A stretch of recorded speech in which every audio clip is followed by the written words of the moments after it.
All right, so in this video, we'll be configuring the address page. So one thing is that for address page, we don't really need any validation. So address can be anything, right? It can be letters, numbers, and even special characters like slash, dash, or even comma. So it can be anything. So we don't really need to validate like the previous pages, like orders or the main page.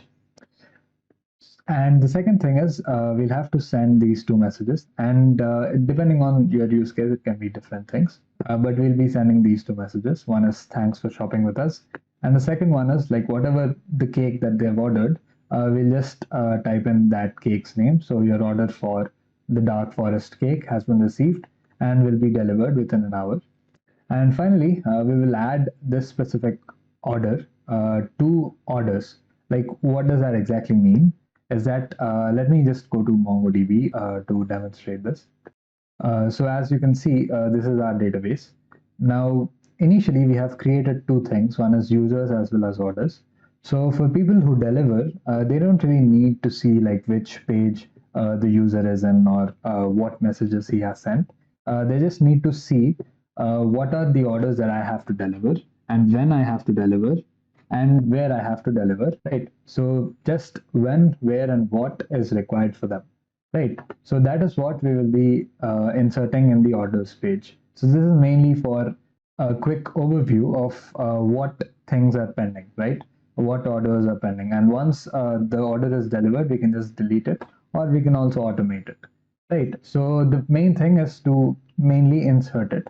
So in this case, whenever user enters their address, it basically means that they are confirming the order, and we will simply insert the orders into this specific database, right? So once we insert that into this specific database, people who deliver, they can just see that this is what I have to deliver, and this is where I have to deliver, and this is the time that they have placed the order. So let's program this. So this is PyCharm. So first of all, we'll have to check if the page is address. So lf user of status equals address, right? So since we are configuring the address page, we'll have to check if the status is address. And if the status is address, first of all, we'll have to get what the user has actually ordered. So selected equals user of item. So this we have stored in the previous page. That is, as we can see, we have updated and set the item to be the selected one. So, so we can retrieve the selected cake in this case and just store it in a variable called selected. Now we'll have to send two messages. The first one is thanks for shopping with us.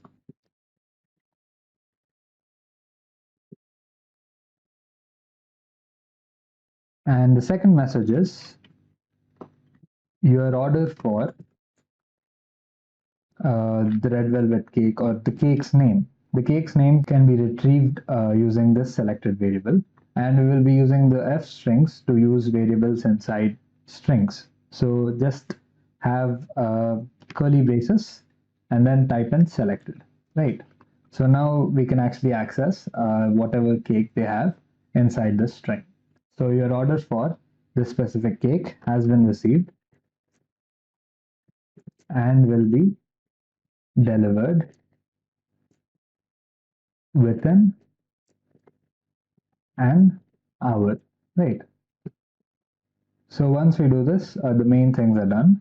And finally, we'll have to insert this specific order into the orders collection. And we have already stored this orders collection in a variable, right? So we'll just use this variable and then insert it into that. So how shall we do that? Just type in orders dot insert one, and then the code will be very similar to the first one. So that is this one. So users dot insert one, number equals number, status equals this, and messages equals that. Instead of that, we will be using mainly number will be the same. We will have to store the number probably to contact the person. And the second one will be the item that they have selected. So in this case, we can access the item using the selected variable. And the third one is the address. Address will be the text that they have sent. And the fourth one will be the time, right? So the order time. So order time will be, we can retrieve the time by using date time, right? So date time dot now. So this will give us the time where they have actually placed the order. So with this, the address page is finished. So let us test it. So this is my WhatsApp. So let us type in some random address. So I'll just type in 454 New Delhi, the same address as the bakery. So I'll just hit enter. And thanks for shopping with us. Your order for red velvet cake has been received and will be delivered within an hour. Now let's check the database whether or not this particular order has been registered.